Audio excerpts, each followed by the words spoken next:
बिलासपुर में 13 साल का मासूम सूर्यांश खेलने की उम्र में उसे सबसे बड़ा धोखा मिला अपने ही मुंह बोले मामा से। मामा ने पहले चॉकलेट और बिस्किट का लालच दिया, फिर बाइक पर बैठा कर ले गया, लेकिन वहां उसने वही किया जो कोई सोच नहीं सकता।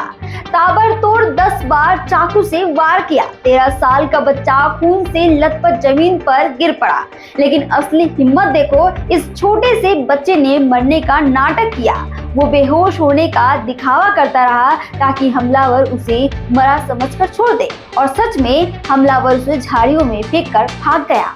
कुछ देर बाद सूर्यांश ने दर्द सहते हुए चिल्लाना शुरू किया, बचाओ बचाओ। आवाज सुनकर राहगीर पहुंचे और उसे अस्पताल ले गए। वीडियो में बच्चा खुद कहता है, मैंने मरने का नाटक किया तभी मेरी जान बची।